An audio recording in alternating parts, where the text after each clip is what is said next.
Let's give this a run through. I, I think there's a huge problem with mental health discourse online, and I want to talk about it in my weird little studio setup here. There's a strange thing that happens when you talk about mental health or therapy online. You'll say something vulnerable, maybe feeling a little disconnected or burnt out, or you're quietly falling apart. And the replies start pouring in like clockwork. Have you tried therapy? Just go to therapy. Time to go to therapy, brah. And look, none of this is wrong. I believe in therapy. I am, in fact, a therapist. Just look at that username. But the longer I sit with this phrase, just go to therapy, the more it starts to feel like a reflexive stiff arm, a shutdown response disguised as care, a way to look supportive without having to sit in the discomfort of someone else's pain in any meaningful way, at least.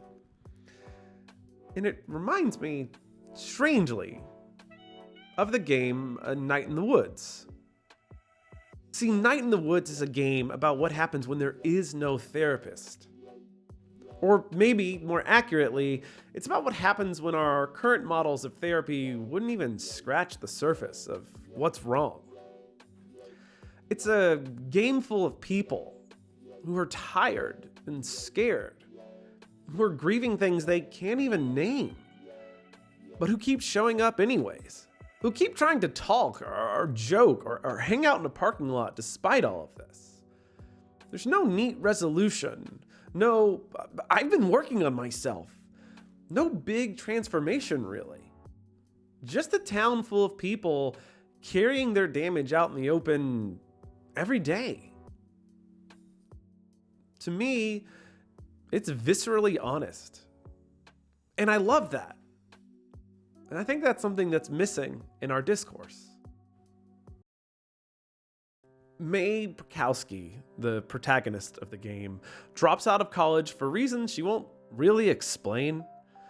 She drifts back into her decaying hometown, back into her old identity, sleepwalking through old friendships, old relationships, like it might give her something solid to stand on, like it's the only thing she knows. Everyone around her is in their own quiet crisis. Her friends are broken, overworked, grieving, stuck. The adults are distracted. The institutions are collapsing. No one even dares say the word therapy to her. It's not because she wouldn't benefit from it. Of course she would. It's because it's just not that simple. Sometimes you don't need a professional as much as you need a friend who doesn't flinch when you say things like, I'm not doing okay. Sometimes the pain isn't clinical. It's systemic. It's generational. Maybe even spiritual, in a sense. And here's the thing I don't think we like to admit. Saying just go to therapy can be a way of outsourcing humanistic responsibility. It puts the burden back on the hurting person. It says, I might care, but certainly not enough to sit with you in this. Go pay someone else to deal with your pain. And sure, that might be necessary sometimes, but it's also not enough. Because therapy isn't a replacement for community. It doesn't replace safe friendships, late night walks, sitting in silence beside someone who just gets it. One thing that always amazes me, and this is about to get really, really dark really fast, so my apologies here, but one thing that always amazes me is that when parents lose a child, the first people they seek out aren't therapists or grief counselors or grief specialists. It's always another family that's also gone through this, that's also lost the child. And that bond they share for the rest of their lives is incredible. And it's beautiful despite its horrific origin point, we'll say. That is something that could practically never exist in a therapy office, nor should it, really. In Night in the Woods, healing doesn't happen in a therapist office.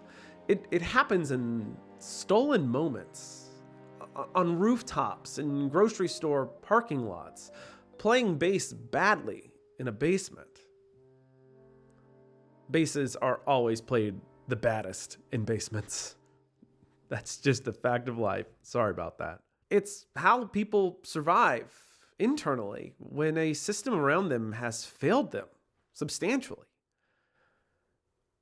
And they know that that system will only continue to fail them. Hey, I'm gonna do a quick interruption here. You can tell because I'm getting super close to the camera. Hey, if you haven't already, this is a great time to go ahead and subscribe. We're facing a lot of things going on YouTube right now. It is super helpful if you can subscribe so I can make more videos like this. If you find that you are like May, I fully understand this channel is for you. I want to invite you to subscribe to this. I am someone who deeply believes in what I'm saying and doing here. I think that's popular. I think that's valuable. I think that's good. I'm not calling what I'm saying or how I'm doing it amazing, but I am saying it has value because sincerity is slowly disappearing from the world. So, hey, you should subscribe.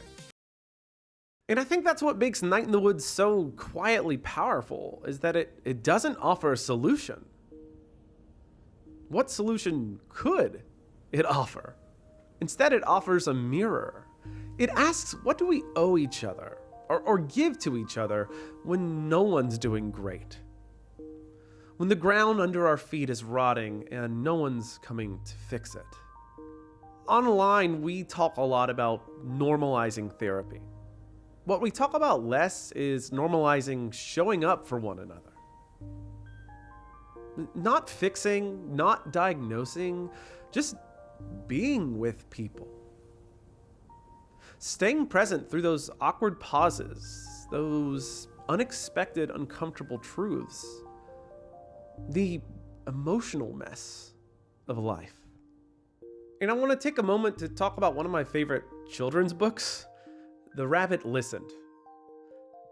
Feels like a weird transition, don't worry about it. This book is the first little kid's book to make me cry, outside of The Giving Tree, of course. And just like The Giving Tree, the punchline is right there in the title. A quick summary of a fairly short book here. A child named Taylor builds a beautiful block tower and feels overjoyed with pride until a sudden flock of birds topples it without warning. Taylor is devastated and tries to process their emotions.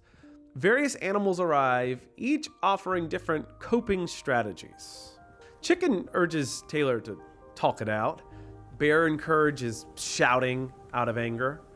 Elephant tries returning everything to exactly how it was immediately. Hyena suggests laughing it off. Ostrich hides from the problem, burying its head in the sand, of course. Snake even encourages misbehavior, lashing out because of what was taken. But none of these offerings help or move Taylor. Taylor doesn't feel ready to speak or act or listen, so the animals all eventually leave. But in the stillness, a gentle rabbit quietly approaches and sits beside Taylor. It simply listens, without advice or persuasion. And with the rabbit's calm presence, Taylor begins to open up. They cry, they rant, they laugh, and eventually speak.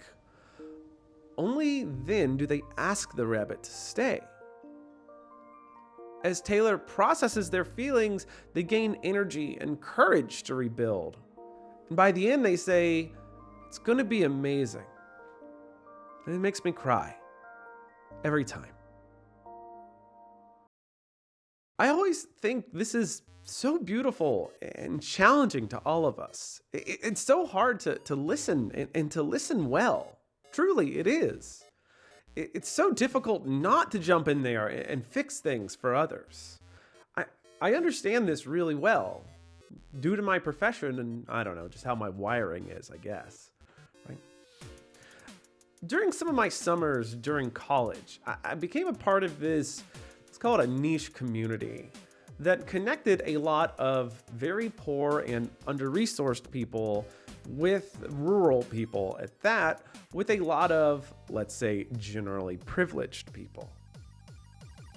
And it was life-changing for everyone involved, for better or for worse.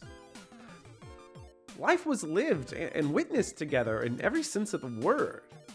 But despite the deep complications that came with this, and there were a ton, future video, there's one thing that everyone involved would tell you about afterwards. The presence practiced, the mirrors given to each other, was life-changing. And after we left during the summer, after we left each summer, we kept searching for those same unexpected reflections, no matter where we went. It was as beautiful as it was haunting. But it was what we needed, and it's what we crave. People to reflect back at us, to sit with us, to be present. So I guess I just want to finish this essay by... Nope, there's words.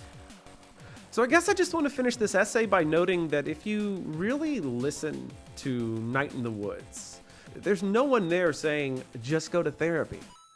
There's a bunch of weird, broken people saying in their own flawed ways, you can come over. You can sit here. I don't know what to say, but I'm not leaving you. I have nowhere else I'd rather be. I could be. And maybe that's not professional. And maybe it sounds like I'm discounting therapy too much. I hope I'm not. I want to state that it has a lot of value. But things like these might be enough to get someone through their toughest night. And I think that's meaningful.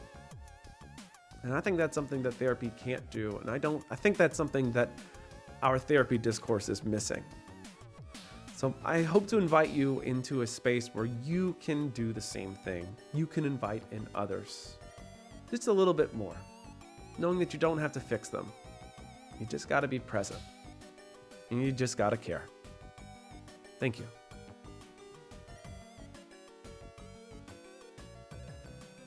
I'll move over to this side for this part. Here we go. Hey, thank you for watching. I'm glad that in some weird, distant way that we can be a part of each other's support system. If you'd like to continue to stay, I'd love to have you. Maybe we could kick around an empty can of uncertainty or an empty can of acceptance. I'd like to encourage you to subscribe. Boom. Let's find out what we're both missing together. I think this is a safe space to do that. I'd love to have the company, and I imagine you would too. Thanks for hanging out.